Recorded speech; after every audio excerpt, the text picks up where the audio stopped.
You all right? All right. What's up, guys? Back on Breaking Walls. And my guest today is Ian Russell, who is a graduate of Pratt Institute in Brooklyn, New York. He was an illustration major who, in 2008, left not only New York, but America to go to Thailand with his then girlfriend and is now teaching in Thailand and has been living there since 2008. And I wanted to speak with Ian about the logistics of getting himself up.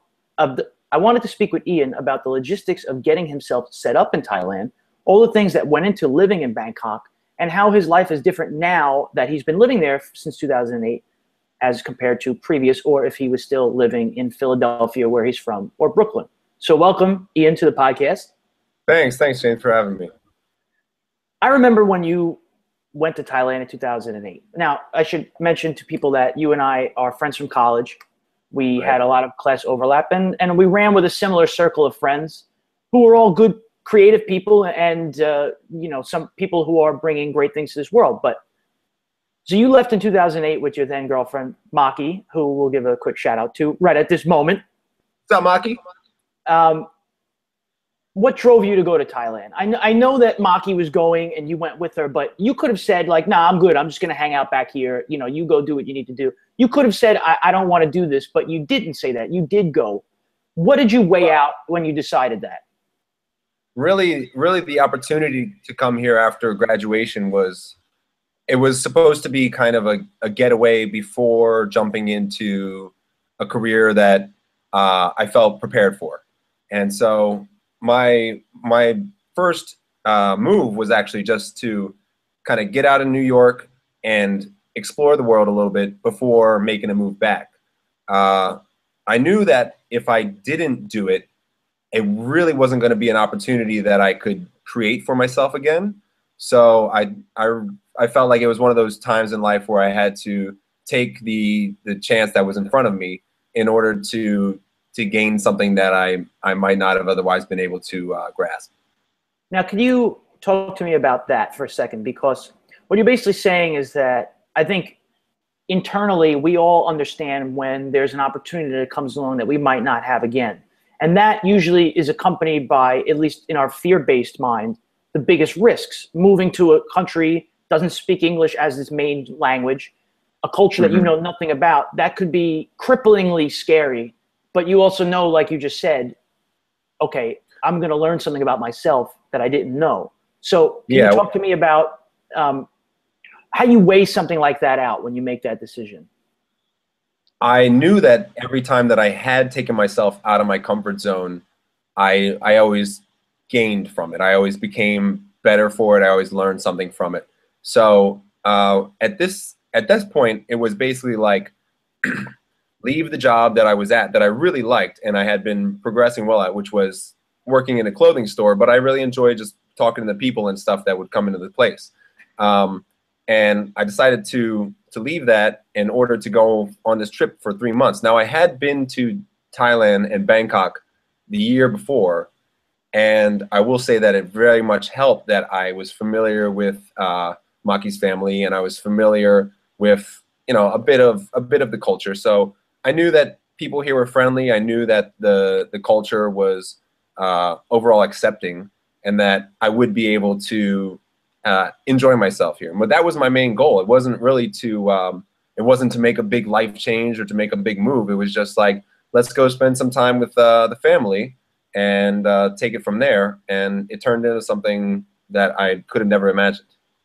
Now, talk to me about that for a second, because basically what you're saying is that you didn't have every moment of the next 5 years mapped out. And I'm going to go to Thailand and I'm going to do. You said, let's go see what happens.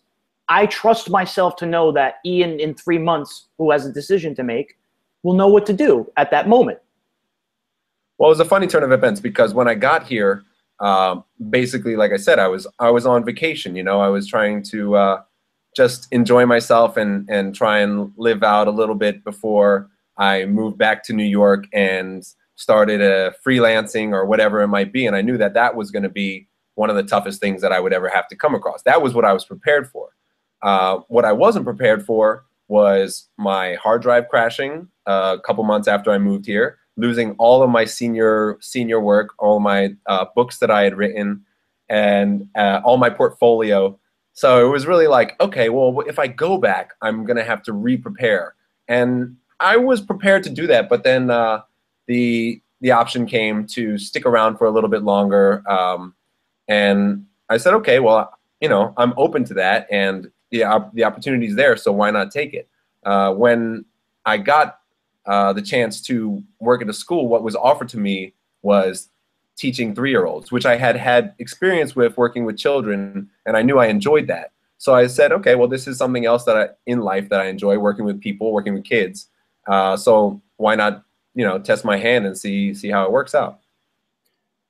Can you talk to me about what that process is like? Okay, you mentioned to me you met your boss in a coffee shop. Your Maki's brothers hooked you up with the meeting. He offered you the job. You took it. But you're not from Thailand. You're not a naturalized citizen. So what are the logistics that go into you being able to keep that job? Do they have to sponsor you? Do you have to fill out yearly paperwork? Well, the school that I'm at, I'm lucky enough that, well, basically I could say I fell into the job, and it worked out like a dream because, I called the school. They hooked me up with the person who does the hiring. I sent him my resume and met him for an interview. And pretty much right away, he said, okay, well, this seems like it'll work out. So would you like the job? Would you like to sign a contract? I said, of course. So he said, okay, what we're going to need from you are your transcripts from school. We're going to need basically an FBI background check to make sure you're not a criminal. And a couple other things, just for work permit and the visa. So those are the 2 things that you need working in Thailand, are a work permit and a visa as a non-immigrant, saying that you're living here to work. So I could tell you, like, when my first inclination was like, okay, that'll be easy. It was easy enough to get my transcripts and stuff from school. The FBI thing was a little bit tougher because I had to go to a police station here, get my fingerprints, send it to the FBI. I sent them a check. They didn't take checks. So about a few days before I was supposed to start my job, I still hadn't received this background check to prove that I'm not a criminal. So I messaged the guy, and he said, don't worry about it, just show up, and they'll handle it. I gave them all my paperwork, and they were able to bring it into the immigration office, and it seemed everything was okay. So the only thing that I had to do was leave the country in order to extend my visa, basically get a new visa. In Thailand is actually more lenient than most countries. It's kind of on arrival. So you can leave and come back. And now that was 7 years ago. Some of the rules have changed, but it still is rather lenient. So are you reapplying for a visa once a year or something like that? Technically, I am, but really the school handles all of the paperwork. Now, Right. like I said, I'm pretty lucky in that aspect because there are other schools that kind of say like, okay, you got to go, you got to handle all this stuff. And my school takes all that paperwork in for me and makes sure that it's all smooth so that they don't have an issue with the people that they're bringing in to hire. I think it works out well because it makes people more comfortable with the school. They feel that they can trust them a bit more with handling their livelihood. Being in a whole different country, there's enough to worry about, let alone whether you can actually stay there or not, or whether you're going to get kicked out or banned from the country, because those are very real possibilities if you default on your visa or if you overstay your visa, things like that. Right, but it also, like you're saying, makes sense and behooves the company or the school that you're working for to help you out if they think that you're a valuable employee. And also, I would imagine that they, as an institution, have more clout than you as an individual in terms of getting paperwork pushed through and things like that, because they have more money and they have more, a bigger footprint in the community than an individual person would. Yeah, they want to make sure that the people that they're employing are the people that they're employing have the comfort level with the school that can say like, okay, I can trust that this school will make sure that I'm able to live here without any complications and things like that. Moving this far is a big move for a lot of people. I've worked with people here that have never even been on an airplane except for coming to Thailand. So, you know, they're not exactly sure who they're going to get, you know, detail wise. You know, it can be people they come from small towns, people that come from big cities. So they're not really sure what the experience level is going to be. And making sure that the things that are basic are taken care of, such as housing and stuff like that, they cover all that stuff so that when you land here, it's not a complete culture shock. Well, talk to me about that culture shock, actually. You are 6'3", give or take, blonde hair, blue eyed, blonde Giving hair, me a little credit, but yeah. you know, a tall, white, fair male individual Yeah, living in I'm pretty much Thailand. a standard white guy. Yeah. Okay. So do you stick out like a sore thumb, or not a sore thumb, like a blonde hair, blue eyed thumb in Thailand? And what was that like? You know, as somebody who comes from Philly, the East Coast of America is a very diverse place in terms of Right. people of different skin tones, different racial backgrounds, different religious backgrounds. People just fit in. Right. What is that like Well, for you in Thailand? compared moving here after living in Philadelphia and Brooklyn to where, you know, not only is there lots of other white people, but then, you know, there's also a level of, you know, you're not the only one. I'm not special if I'm walking down the street in Right. America, you know. Yeah. Over here, it's like people see me, and especially my area. Now, I live in the city, but I'm still close to the fringe. So downtown, you know, they have a word for foreigners here. It's called falang. And it basically just means foreigner, white foreigner. Uh, and it's not a derogatory term, but it is something that, like, if you'll be at the supermarket and somebody will just say like, oh, falang, da da da da da da. And you know, you can hear it even if you don't speak the language. You'll say like, oh, okay, they're talking about me. And generally speaking, they're just kind of noticing that you're there.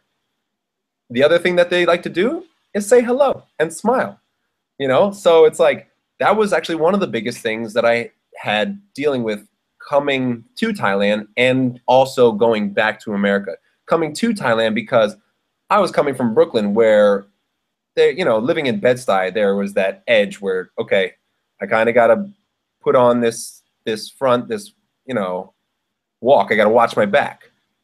And I thought I had to do that here. And I remember the first time I went out to a 7-Eleven, which are all over the place here, by the way, at 4 in the morning, and I felt like I had to do that. And there were people out there. There's these motorcycle taxi guys, and they just hang out all times of day and night. And this guy, he sees me coming, he goes, "Hello," you know, very just like, you know, very very friendly. And it was like all the weight that I was carrying around from I would say in America, I just kind of slipped off my back, and I've had that vibe here since then. It's very very welcoming towards I would say, like, you know, white foreigners. I'm white privilege here is huge, just because they see you as somebody who's a guest in their country, and they want to make a good impression. Now going back to America, it was kind of like, okay, I kind of gotta put this look on again. I kind of gotta feel that, okay, it's not, you know, not everybody's trying to be my best friend. Not everybody's gonna smile at me. And what I noticed more than anything was that nobody paid any attention. It was like, yeah, you're just another dude on the street, which is absolutely correct, you know. But it was a thing that I had to mentally switch, you know, to deal with. Okay, yeah, that's right.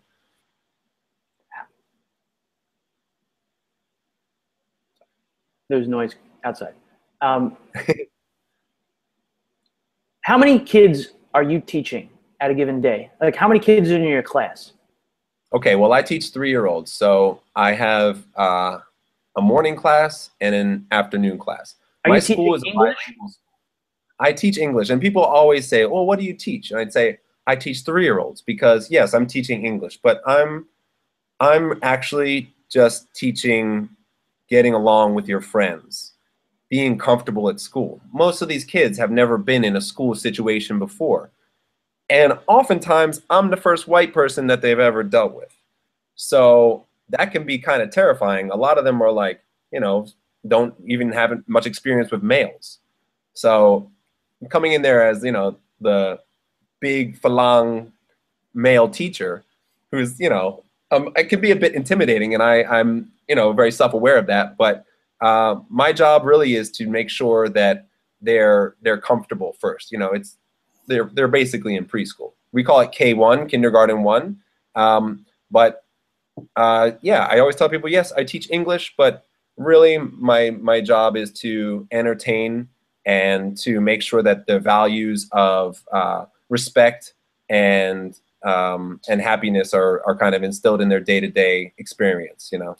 You are teaching self-awareness to 3-year-olds. That's really what you're doing, because you're giving them a culture shock that they wouldn't have had otherwise, and showing them that it's okay. Oh, I sometimes it goes on for months before, you know, I've had students that will literally cry every time I walk into the class. And it's, you know, nothing that I've ever personally done to them. And so I don't, you know, it's hard, but I have to not take it personally, because I know it's just their natural reaction to something that's different or something that they're, you know, unfamiliar with.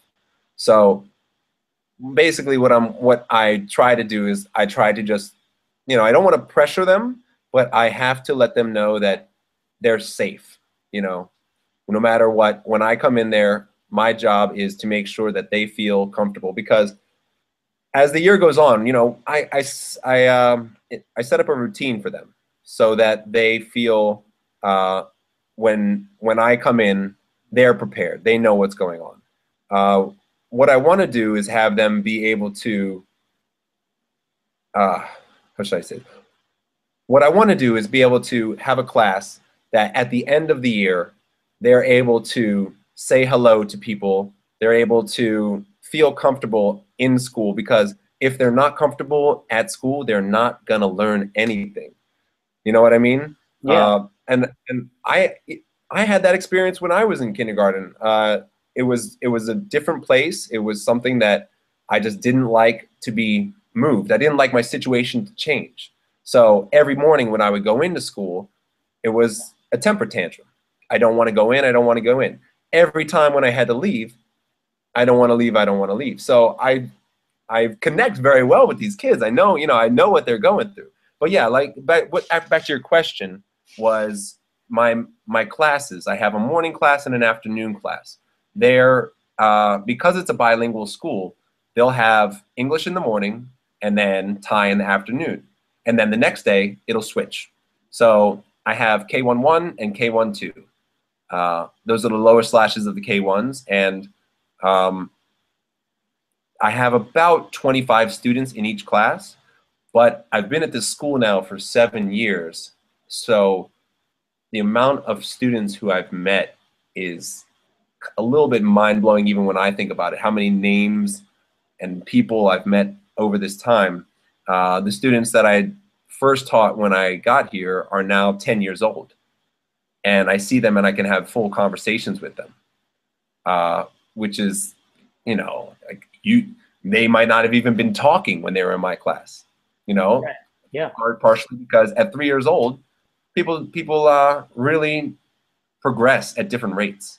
Mm-hmm. So I have students that even though they understand English and they're comfortable, you know, participating in group things, when it comes to individual one-on-one contact, they're pretty much nonverbal, and that'll happen.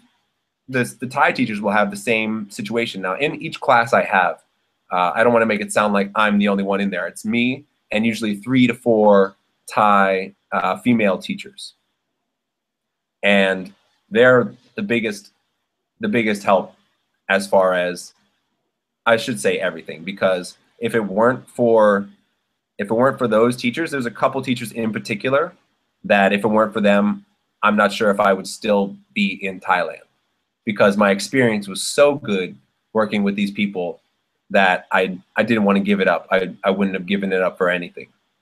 And I still work with those same core people today. And it's the kind of thing now where they teach me, I teach them. You know, we learn from each other every day. Even though it's been so long, we still are able to take things from each other's classes. You know, I see how they work with the students, they see how I work with the students, and it really makes it kind of one cohesive class when we both know each other's routines and can work off of each other, you know? Mm-hmm. Yeah. And let me ask you this. You're teaching English to 3-year-olds in Thailand. Right. The first time that I was ever exposed to a second language in school in New York was the first day of 6th grade when I was 11 years old. How do you feel about public schools in America not offering a second language for the most part? And I could be wrong, and if I am and someone wants to correct me, I apologize. But how do you feel about America's lack of teaching a second language to kids at a young age, whereas these kids are picking up English at such a young age that by the time, like you're saying, they're 10, they're fully bilingual, you know, and they're always going to be fully bilingual because it was taught to them at such a young age and they're using it repeatedly. Yeah, Jane, you're totally right. It's about exposure. I myself, I wasn't exposed to any other languages beyond just hearing them on the street until high school, when I was forced to take a second language. And at that point, I was, you know, yeah, I'm a high school student, so how much do I really care about, you know, learning another language when it's just for a class or just for a grade? And I did horrible, and I really thought that, okay, well, maybe I'm just not good at languages, you know, maybe it's just not my thing. And so I even had that mentality coming over to Thailand that, you know, it'll be tough for me to pick up the language. I'm not good at languages. But when you're exposed to something every day, and when it becomes just so familiar, you pick it up. The students at their age, you know, they're like little sponges, because what I get them to do is just repeat after me, respond to me, and then the next step from there is getting them to interact with each other using that language, which was something that helped me actually learn more Thai, because as I'm teaching them English, they were responding to me in Thai. They're giving me, you know, words of things that they like. For example, if I'm asking, what's your favorite animal? What's your favorite food? They'll tell me in Thai, and I have to kind of rely on those Thai teachers to say, oh, well, what is this? Or, you know, what is that? One thing that came in very, very handy with teaching these students was my illustration degree. To be able to draw and, you know, use my drawing for communication, it was phenomenal, and it still is. But the students really, as much as I'm giving them each day, they're giving it back to me and just allowing me to hear things that maybe I wouldn't necessarily hear otherwise.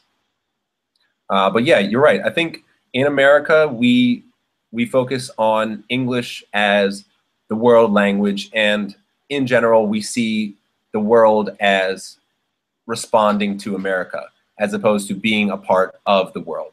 And here, they are very, very accepting of lots of other cultures. They're totally infatuated with American English and Japanese and Korean culture, just as far as entertainment and everything goes. But on the street, the signs are in English. You know, there's things all over that are in different language. So, you know, the only time that we might see that is if we go to Chinatown or something like that. And here in Bangkok, they have a huge Chinatown where all the signs are in Chinese, and there's a large Chinese-speaking population. There's a large Japanese-speaking population, and most people have at least a basic grasp of English language. Hi, how are you? I'm fine, thank you.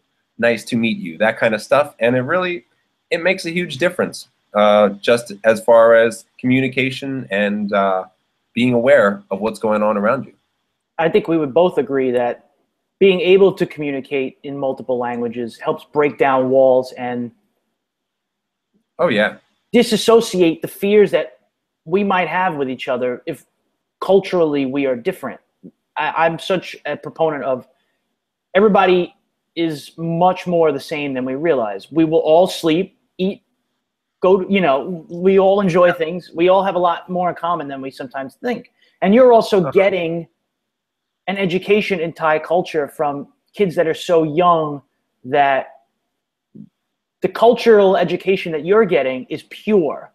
It's from a kid's point of view. So it's not tainted with expectations or fears in the way that an adult would be fearful of something. You know, a kid is so much more pure in its intention. You know what? They have their own bag of fears, and it really is the same thing that a 3-year-old in America is going to be dealing with.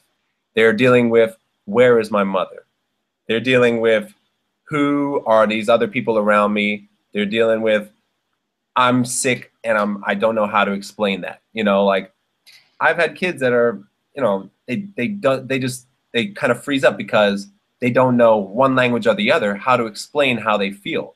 They don't even know how to tell me what they did yesterday, if they can even remember it. So it's like, what's important to them is, like you said, very pure. It's not a long list, and it's really the necessities. I'm hungry, I'm tired, I feel sick. Where's my mom? It's like, you know, those are the things that I've had to deal with. And, you know, language, one of the first things that I learned from my students was, I have to pee. And I learned the hard way because a kid peed on the floor while I was giving him a one-on-one exam. You know, and he's telling me, I have to go to the bathroom. I have to go to the bathroom. And I'm like, please just write letter C. Just write letter C, you know. And no, then there's a big puddle there. And I go, oh, he was saying this. What is this? And they go, oh, it means I have to go to the bathroom. I go, okay, gotta learn that one, you know. So now that's, you know, that's when people come over here, one of the first things I tell them is, here's how you say, where's the bathroom? Because I know that's one of our things that everybody has to do, you know. You know, we all got to eat. Like you said, we all got to eat. We all got to sleep. We all got to use the bathroom. Right. Yeah. There's those things that are basic in human life, not even culture. You know, we just have to do these things. And if you can learn to communicate those things in a different language, in a different space, in a different culture, like, you're probably going to be able to get by. Mm-hmm. Are you able to speak Thai fluently? Fluently, I definitely not. Can I have a full conversation with people? Absolutely. And it stems from, luckily for me, people want to talk to me. You know, I get into a taxi and they start firing away questions.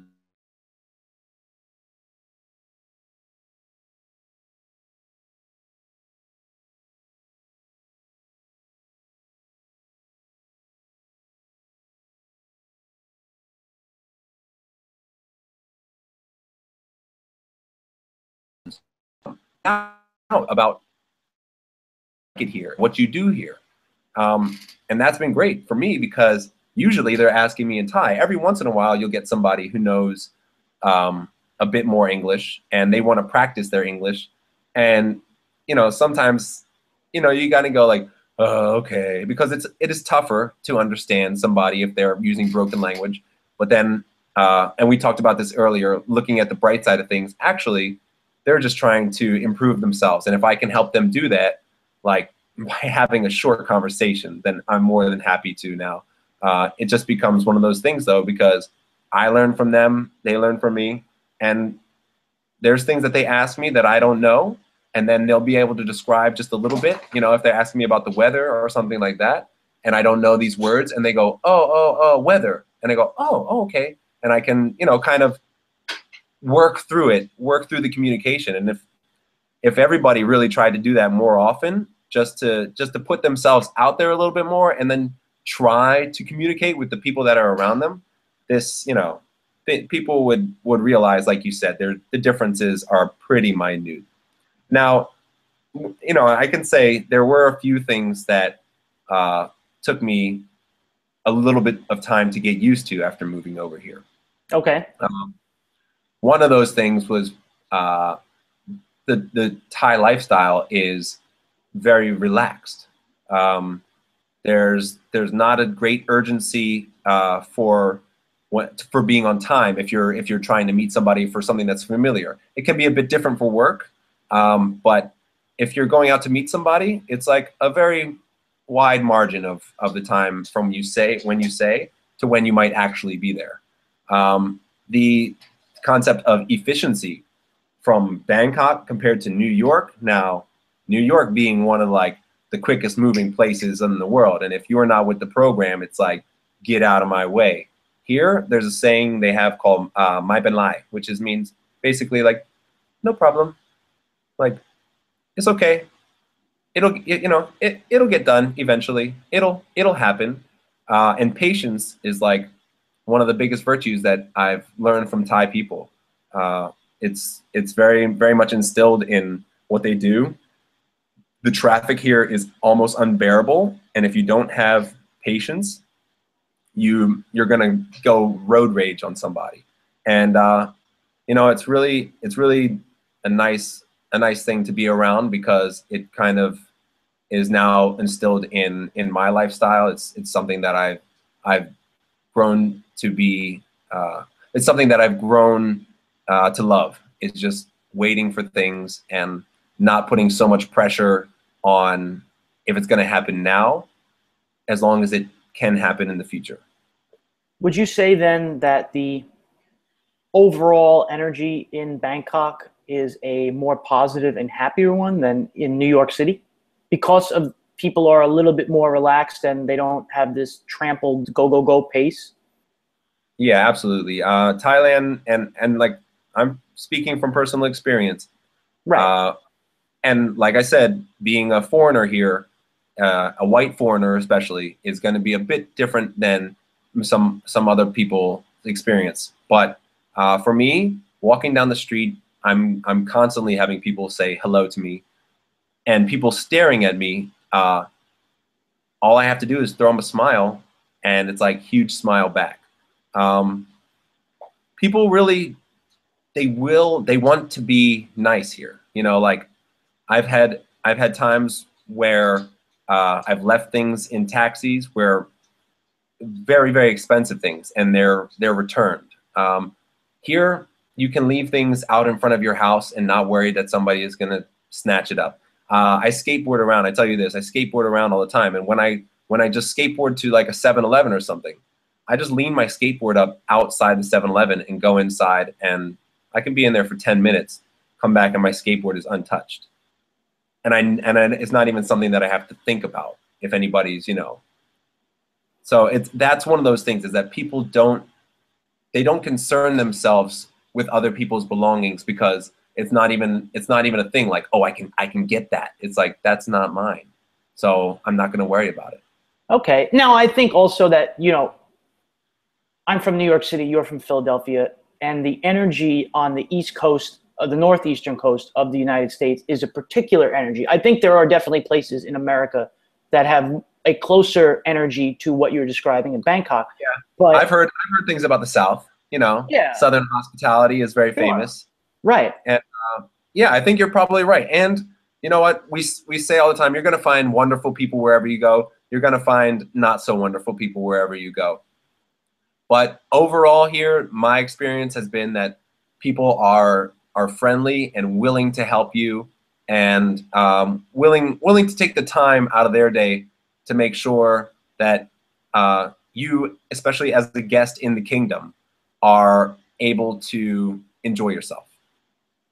Now, I think that's a huge part of the thing. You're talking to me about being a lightning rod. Because you stand out in Thailand, you are more of a lightning rod for attention, and it's positive attention, but you could also look at it negatively. You could be saying to yourself, God, these people, they just keep looking at me everywhere I go. But you're not that way. Can you talk to me about... And not be that way, I would say. Sure. And if people are smiling at you, it's kind of hard to, after a while, to not be happy about that. You're noticing. I've had people that go like, oh, it can be a bit much, because you're expected. They feel like they're expected to be on a certain way, and just to be on. That's a good way to put it. Now, that's your personal lifestyle choice. If you want to, if you're not going to smile at somebody that's smiling towards you, that's the kind of person you are. Hey, Well, Well, whatever. But what I was going to ask you, I know you for, it must be 11 years now. yeah, The way that you are with people in Thailand, in terms of your positivity, is not anything new. You were this way in college. sure. That is a lack of a fear of being vulnerable to a certain degree on your part, because you have enough confidence in yourself to be friendly, where I think generally, like we're talking about New York City, I know from my own experiences being a New Yorker, and I think Philly is probably similar in some ways. It's an insecure city because of the pace where everything is, because everybody needs to hold on to what they have so dearly because it could get ripped from them. So it's going to make you less apt to be friendly to your common neighbor, because you think, what are they looking for from me? I have to worry about my own. And Right. you're caught up in your And own world. how you said you have to worry about your own. A lot of times in places like New York, where the pace of things is so fast, people feel like they don't have time to worry about other people, so they actually don't. You can pass by a million people in a day and only be concerned about what you have to get done. I think that speaks to what I was talking about before, where people here are not such a rush.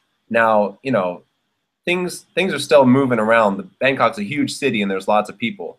And, generally speaking, you can still walk down the street and not make eye contact with people, and that's totally normal. But things do go at a bit of a slower pace, especially if you're in a situation where somebody is forced to deal with you. If you're in the same space as somebody or something like that. On the train in New York, generally speaking, I say, I'm in my own zone. I keep to myself, not too concerned about other people. Here, it's like, especially being the white foreigner, people see me and they'll be inclined to ask me a question, or just kind of, hi, Sawadee Krap, how are you? That's very, very common. Now I also have friends that are Canadian Filipinos who say, Thai people just assume that they're Thai. And they say, they don't have the same experience because, like I said, not quite as much of a lightning rod. I have kids that'll walk down the street and they'll throw English at me just from what they've learned in school. Hello, how are you? And the first time that I was with my buddy who's from Canada and his family's Filipino, he goes, whoa, like that was weird. And I go, oh, that doesn't happen to you?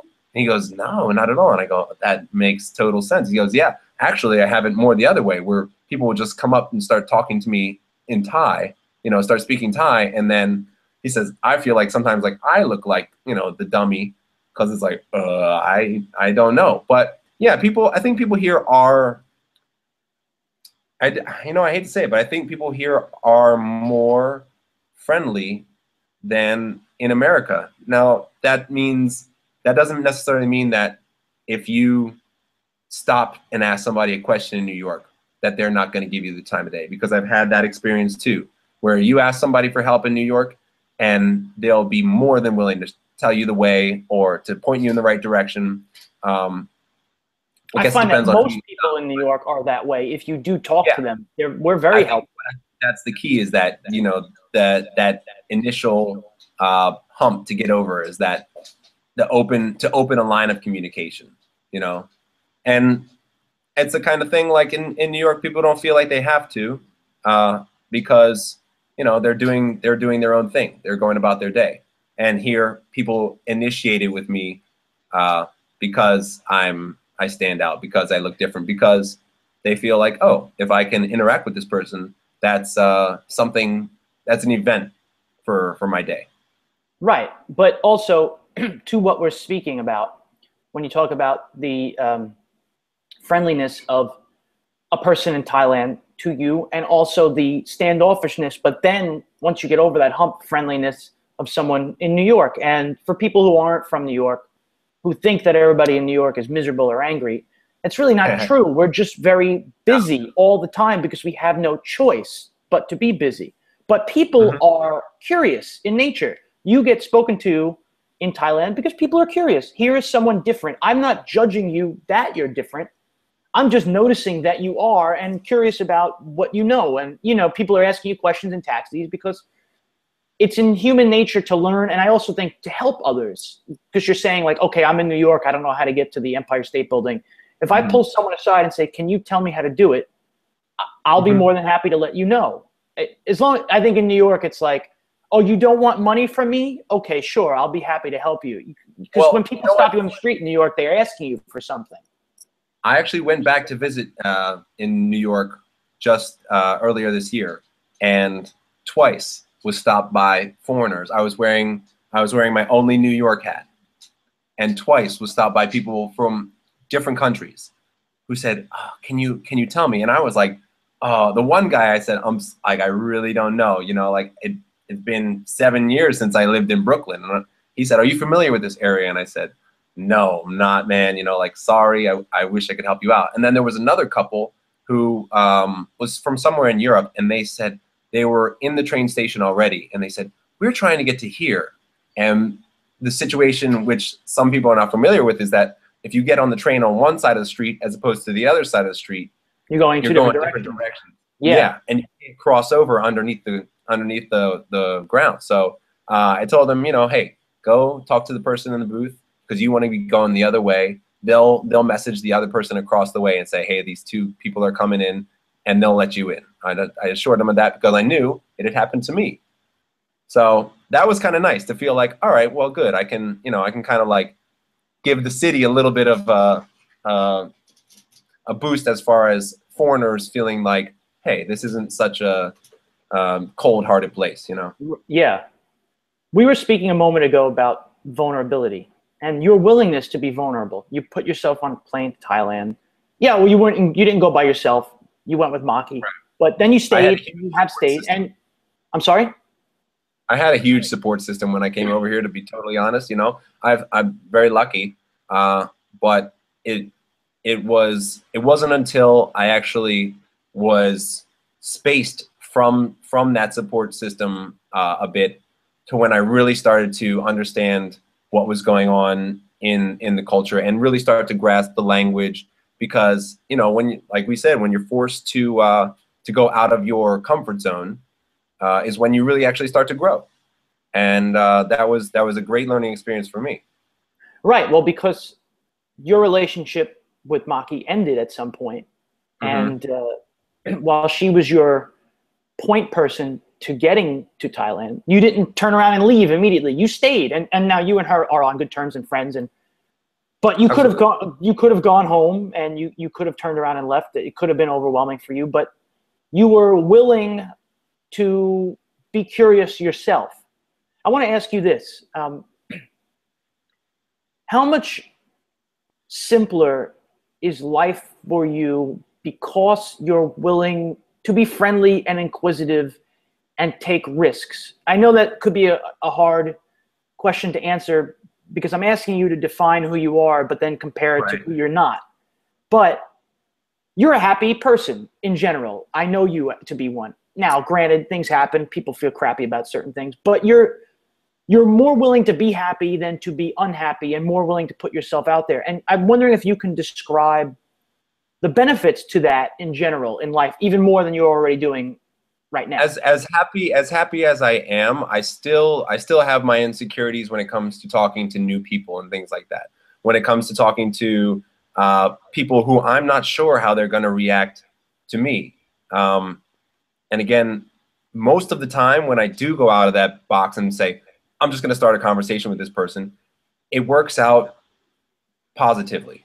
It works out that that person is more open to whether it be offering me some kind of assistance or telling me about something that I wouldn't have known about otherwise. So your question being, how often is it that my friendly nature benefits me, is almost 100% of the time when I've been able to make some kind of connection with somebody, just whether it be smiling or through initiating conversation, that person, whether it's I learn something from them or I get an opportunity or just make a new friend, it's like, without a doubt, it makes all the difference to be able to approach a situation with a positive light, as opposed to giving up on yourself before you've even given it a chance. Right. We're speaking about you, an American guy living in Thailand, but these same virtues, they hold true. Me as a New Yorker in New York, you, if you were living in Philadelphia, I think maybe sometimes we assume in our insecure state that if we go to speak to any group of strangers, 95% of the time, they're going to be unwelcoming and make you feel like a jerk, when really 95% of the time, they'll be very welcoming. And the other 5% of the time will be so infrequent that when it happens, you won't take it personally. You'll be like, I guess that guy was having a bad day, or, wow, okay, I'll see you later. That's absolutely true, James. I think, and when I've been able to do that, the opportunities here that have opened themselves up because I'm a foreigner, and because I have different experiences than the people around me, have been huge. I do a lot of things on the side. For example, the emceeing events and things like that. Now, being a MC growing up in Philly and even performing in New York, where it's a common thing, where people have been exposed to hip hop their whole life. Here, it's not so common. You don't have your average freestyler that'll just be able to like step onto a mic. Whereas in New York, I've met through doing it, met so many people that are like have similar experiences and are awesome at hopping on a mic and rapping or rhyming, whatever it might be. And here it's like kind of few and far between. There's a bit of a small culture that surrounds real like kind of old school hip hop and things like that. And through people hearing me and through me opening up and actually letting people hear what I do, I've gotten offers to do voiceovers. I've gotten offers to host events, things that really I would have never thought were possible in my situation in the States, only because whether it's the competition or that people are just not exposed to it. But yeah, I think that when I have been able to show people what I'm capable of in a manner where I'm not so concerned about it, is really when it's able to benefit me and give me new opportunities. I could tell you the first job that I had in Thailand, actually before I became a teacher, was emceeing, and that was purely by chance. I was at a basketball court, playing with a bunch of guys, and I started beatboxing, as I do, just out of nowhere. And one of the guys said, "Oh, are you an MC?" I said, "Oh yeah, I rap, And to me, MC is like, yeah, do you rap? Do you freestyle or whatever? I'm like, yeah, I do that. And he's like, okay, you should come try out at my club. And I was like, all right, what do you want me to do? And he was like, oh, just like, yo, okay, everybody, like, oh, he meant party. Like a true MC, as a master of ceremonies, like master of ceremonies. And I was like, yeah, okay, I guess I can do that. And so he's like, all right, cool, like hop on my motorcycle and we'll go over. It's just 10 minutes away. So I went over there and they said, okay, here's the mic and stuff. And he goes, yeah, just like show them. So I was like, yo, everybody put your hands up now. Come on, everybody get up and get down. It was like basic stuff. And they were like, great, we like that. Can you come on Fridays and Saturdays from 8 to 3? And we'll give you basically $15 and you can drink as much as you want. That's awesome though. And I was on vacation. So I was like, that sounds like a great deal. Like, yeah, sure. I'll come and like hang out. And that was a fun experience because I got to meet a lot of people that of course I wouldn't have had the experience of meeting otherwise. And that's one of those things that like, oh, people would come up and talk to me. They don't know me, but they know that I'm not from there. Right. And that was one of those first experiences that I had that made me say, you know what, Thai people, they're really good-hearted. They just kind of want to open themselves up to new experiences and see what's going on in the world. But yeah, that was being just out there and letting it flow as opposed to trying to force the issue or trying to plan for something. It worked out very well here. And the funny thing is that I think sometimes we assume that putting ourselves out there is incredibly difficult. But I think based on what you're saying, you would agree that not putting yourself out there takes more effort than putting yourself out there at the end of the day, because putting yourself out there is just letting the true you come through, and wherever the avenues lead, be they emceeing, be they, you know, being an illustrator, which you went to school for, or the skateboard culture, hip hop culture, teaching 3-year-olds, you're just being Ian and letting the world revolve around you in the way that it's going to happen. Yeah, no, it is, you're right. It's very easy to say like, oh, I can't do that, or oh, no, that's not for me. And to be honest, I still do that today. There's times when I go like, oh, well, that's not necessarily what I do, but I guess I can try it, and it tends to work out. I hadn't done a lot of illustration when the first couple years that I was here, and then a friend of mine moved to the country, and we were doing stuff, and I started to use my my illustration skills a little bit more in relation to the MC gigs, things like that, setting up events and creating flyers and things like that. And so my friend would tell other people, oh yeah, he does graphic design, he can use Illustrator, he knows what's going on with that stuff. And they would go, oh yeah, okay, like, well, I got this thing that I'm working on, would you be interested? And my first inclination was to go like, well, I haven't done much, and you want to, I don't want to sell myself short, but like that's what I was doing. And so I started to take the approach that, you know what, throw it my way, I'll try it. If it doesn't work out or it's not what you're looking for, that's fine. I'll learn something from it. I'll get to use some skills that I'm maybe not so sharp on.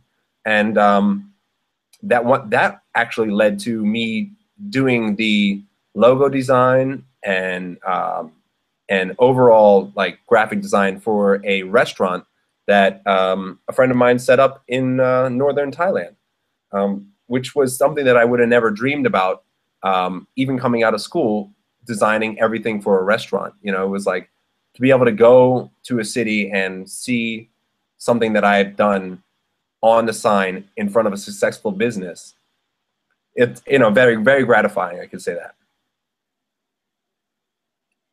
What are you currently doing with your free time besides teaching? I know that you say you also tutor, so while your days are basically 8 a.m. to 4:30 p.m., you're also doing some tutoring on the side. Are you still emceeing? Are you still illustrating?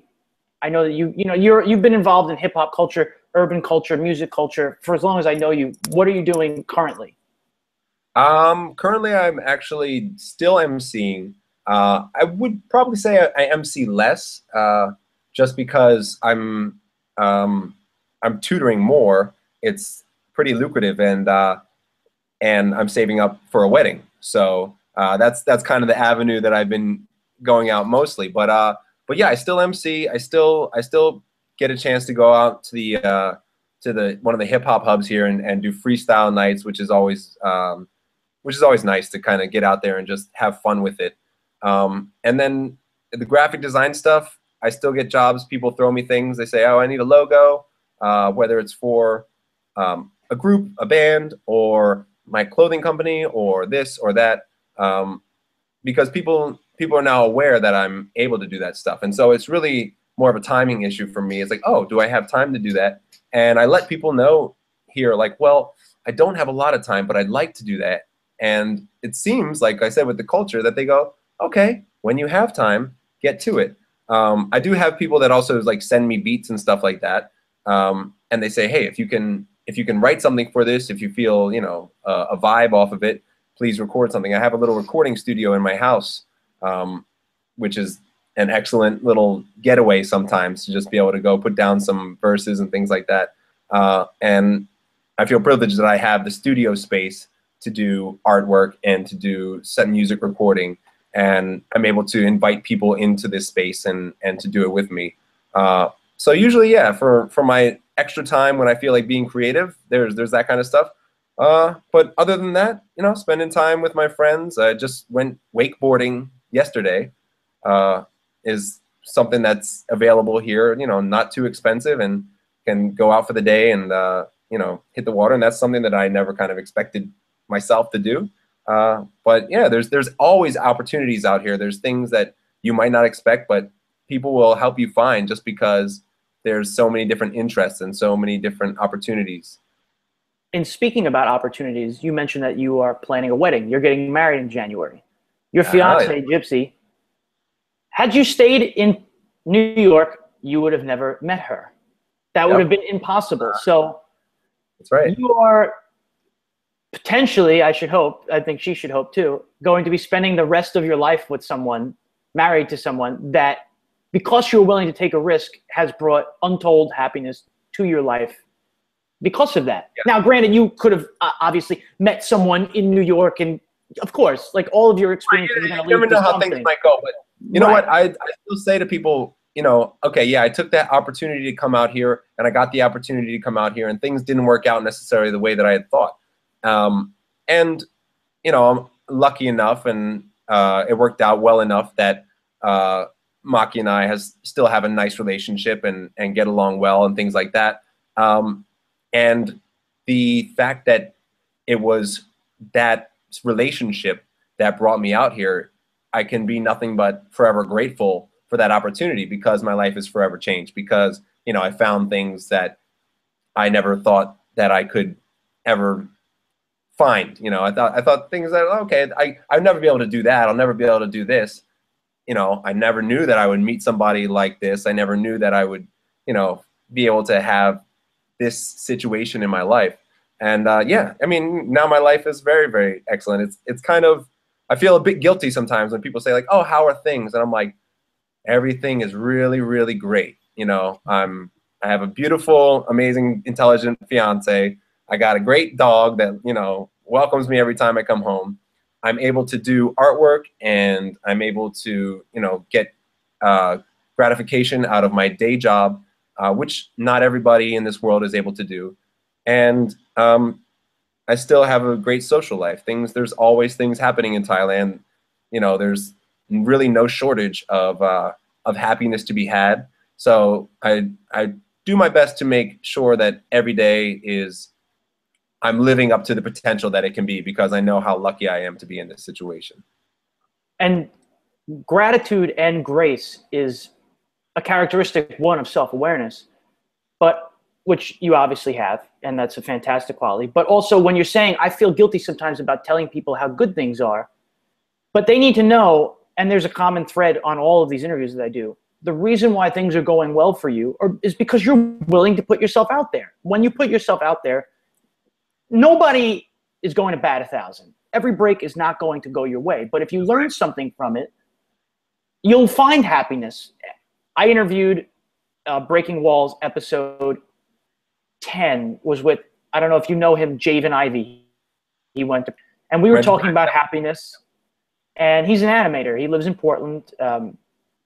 He said, my biggest lesson that I've been trying to tell myself is that happiness starts right now. It's not down the road somewhere if I get to it. No, it's right now. This is the only moment in my life that I'm currently living, and I should be happy with it. Yep. How do you stay present? I heard that recently as well. The best time to be happy is now. Like, the best time for you to just look at your life and say, what do I actually have, is in the moment, to say like, okay, here's where I am, because we're, like you said, nobody's ever going to be winning all the time. There's always going to be things that we're stressed about, but you can appreciate the things that you do have, especially if it might just be your health, you know, but you got to take it for what it is and not take it for granted, because it's worth something. It really is. There's so many avenues that you can take once you accept that your situation is not a stick in the mud. You know, we're always moving. There's always people around us. You can always learn something, or talk to somebody, or even get assistance from somebody who you might have never even had a conversation with yet. There might be somebody that you haven't met today that will change your life tomorrow. And really, the lesson that we can all take is that we don't know, you know, but we got to put ourselves out there. Yeah. Sorry, I jumped in there because No, because you know, that's right. Now, you know, we all get stuck every once in a while, but you know, it's important to remember, like, if you're feeling like you don't necessarily know where to go, just keep walking, because you're going to hit something, or something's going to hit you, and that'll change your circumstance, and hopefully it'll push you in the right direction. Absolutely. Yes. I think it's so important in life to just go find out. Like you're saying, go find out. How do you know? I can sit here and theorize with you a million things, but if you never actually get up and do them, then it really wasn't about anything at the end of the day, you know? So and you know what? I have to, I have this happen with my students, because they're so young that their experiences are very limited. So a lot of what I do is expose them to things. And I talk to parents and I tell them about all types of things that I don't necessarily need them to memorize, or I don't expect them to even remember. But the idea will be there, so that if they run into it again, they'll say, this seems familiar, or this is something that I've seen before. And the other thing that I try and impress on the students, especially the ones that are a bit more grown, is the idea where I say, do you like this? And they go, no. And I say, well, have you tried it? And they go, no. I said, well, how do you know that you don't like it yet? You should try everything. And this is still something that I have to deal with in my own life, is like, you know, I try everything. Because even if you're looking at something and it says, you know, it looks like, I really don't think that I'm going to enjoy that. You don't have to try everything, but you have to give yourself a taste. You have to let yourself be willing to step out of your boundary box a little bit and say, let me get this experience, so that even if I don't like it, then I know that I don't like it. And if I and you can also understand why you don't like it. That's right. Yeah. And you know, ignorance, they say ignorance is bliss, but really ignorance is ignorance. You know, if you're if you're not keen to something, especially that you've refused to try, then you're not doing yourself any favors. Would you have any advice for somebody if they wanted to specifically move to Thailand from, it could be America, but it could be somewhere else? Sure. I'm assuming that incoming immigrants are dealt with the same regardless of where they're coming from. Well, I'll tell you what, we have a mutual friend who just moved out here. Ethan Walker? Are you referencing Ethan? That's Ethan Walker. And, you know, I hope he doesn't mind me sharing his story a little bit, but no, let's give him a big shout out. Shout out to E. Walker. He said the situation that he was in was basically like, he's at a job that he thought was okay, but he knew he really wasn't trying to do it for much longer, and that he needed a change of pace. And I put out a message just on Facebook saying, my job is hiring, and we desperately need people, you know, like within the month. Does anybody want to move to Thailand? And another friend of mine who had worked here knew the situation, and made a comment. He said, you know, basically, does anybody want to move here in 2 weeks? And Ethan's posted, he said, I want to move there in 2 weeks. And so I said, great. So I shot him all the information. He reached out to the people that would do the hiring, and it was kind of a long shot because, like me, we both, like all of us, I guess, we all have art degrees. We don't have education degrees. Right. And so, of course, the school, first people that they look for are people who have experience with education, have a background in education. And there were two people that they hired previous to Ethan. One of them had a family issue and had to leave. The second came to the school, saw it, didn't like it, left Thailand. Enter Ethan. We need you to come ASAP. Perfect timing for him. He said, okay, I'm there. And what he said to me is that his life has pretty much done a 180 from where he thought it was headed. You know, he said he's got a great lady, he's got a great place, he's got a great job. And he said, you know, it really came down to that one choice of being, do I want to go now? You know, can I make this life change right now? And yeah, sometimes it takes dropping everything that you have and jumping into another pool in order to figure that out. But that was a situation that worked out well for him. Now, funny enough, when he arrived here, I was in America. attending a wedding in California, and he was coming from California. So he came here knowing nobody except for the people that I was familiar with, and people helped him out, pointed him in the right direction for stuff, you know, gave him all the tips that he needed, and the school handled most of the paperwork and things like that.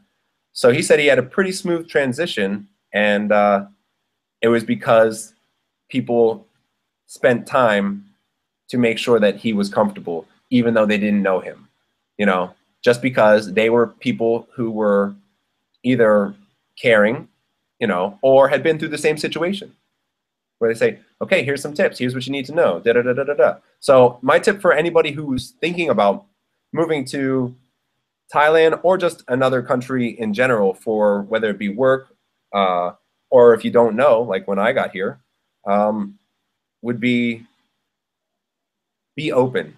You know, if you're looking for a position in another country, be prepared for some things to not be comfortable right away, and be prepared for it to be funny, because it's going to be like, hey, you know, I didn't expect it, and you just got to roll with it sometimes and see how things work out, because the road could be bumpy, but it might be a lot smoother down the way. In Thailand specifically, my tip would be basically try to talk to people and get their experiences, because people are willing to help you out. Like we touched on before. If you think that 95% of the people are not going to want to talk to you, you're probably 100% wrong. And also, like we're saying, it impresses on me to mention that when you do things like this, like put yourself completely out there, it's humbling in that you have to ask others for help, which is one of the most difficult things without having done that before that we can do. But it's also amazing to me, from my own experiences, from the experiences that you're telling me about yourself, from our friend Ethan, how much grace you're taught when you realize that people care, and they do care about you, and they care about me too. You just have to ask them sometimes to care, and they'll be willing to. If you ask me to care, I would say sure. Yeah, it could be hard to admit to yourself that you don't know, or that you don't have the answer, you know, or that you're in a situation where you are really just clueless, you know, and you need to ask somebody. Sometimes the only person around is somebody who doesn't have great communication in your language. But you figure out a way. Yeah. Try anyway.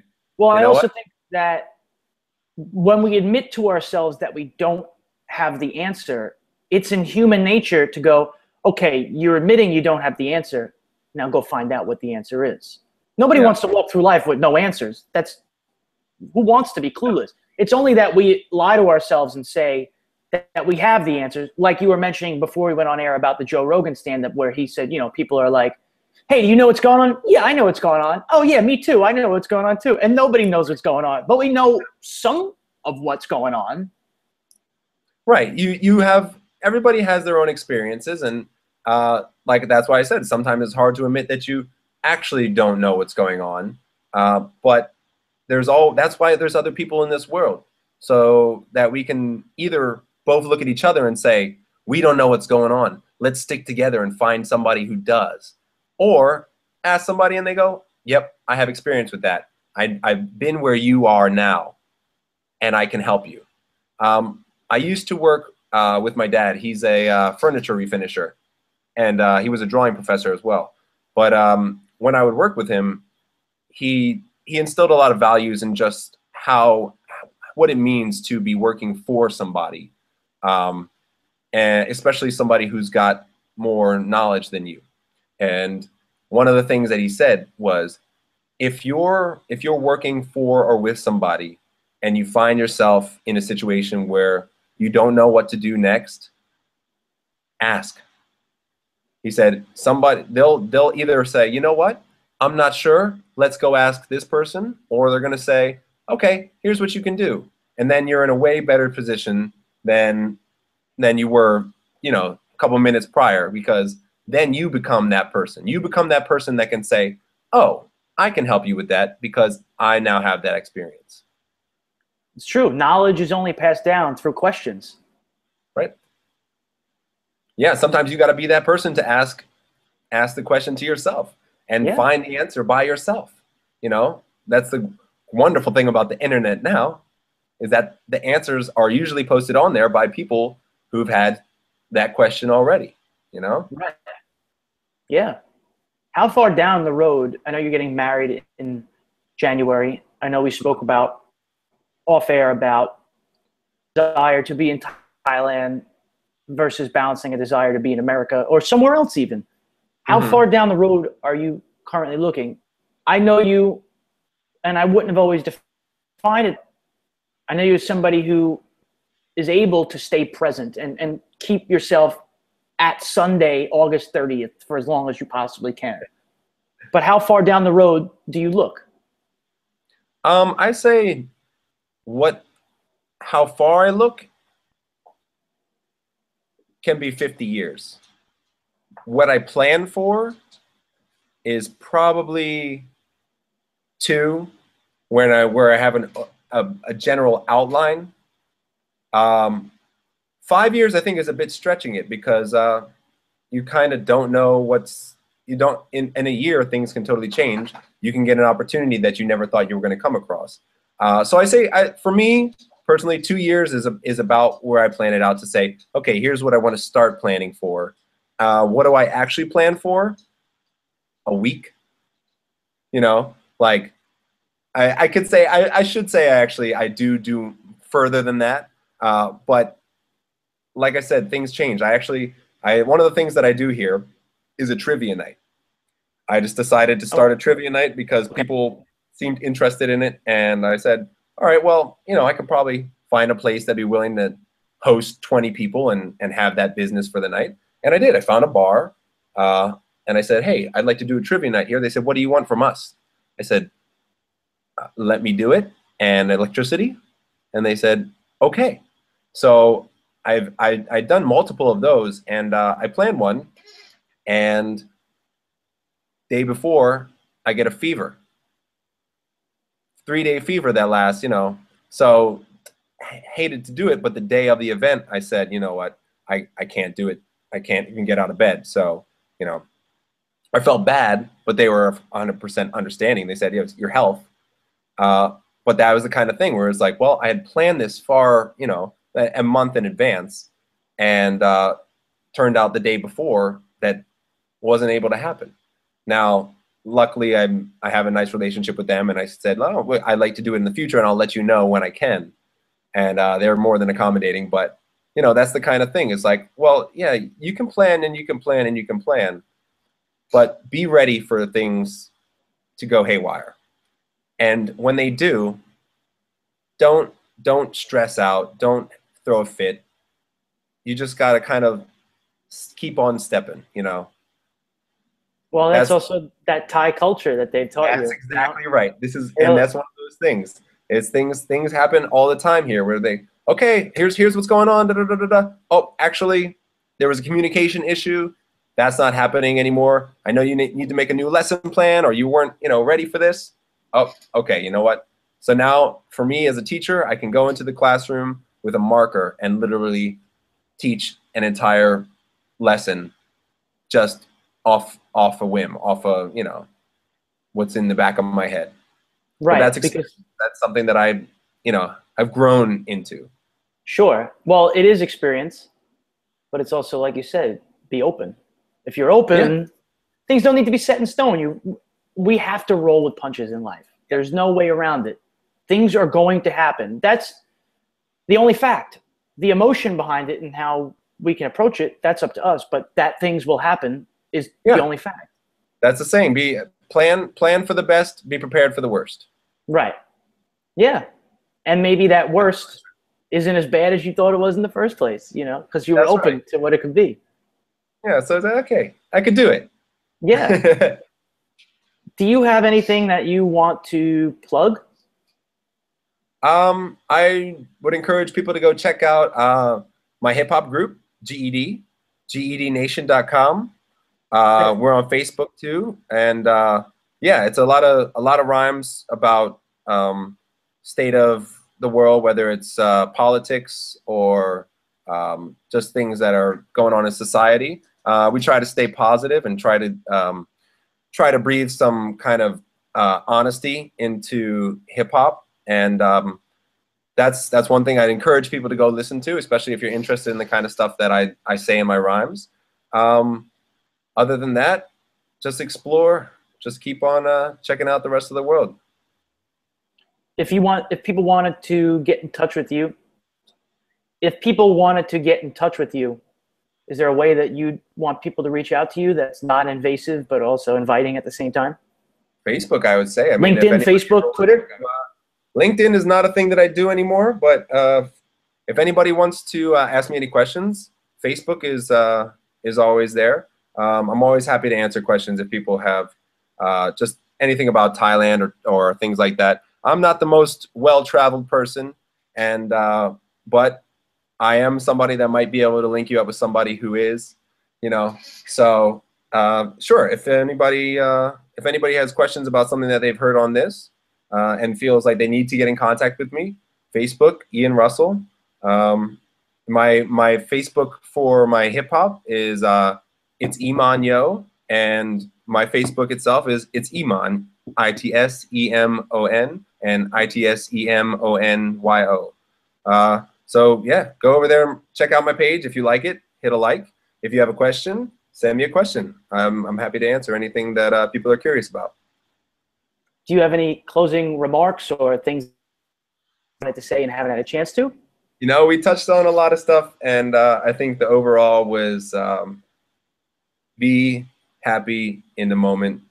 Try and find the glimmer of sunshine, even if you think things are pretty cloudy, because your happiness might change somebody else's day. Fantastic. Thank you, Ian. It was a pleasure. Thank you, James. It's been great.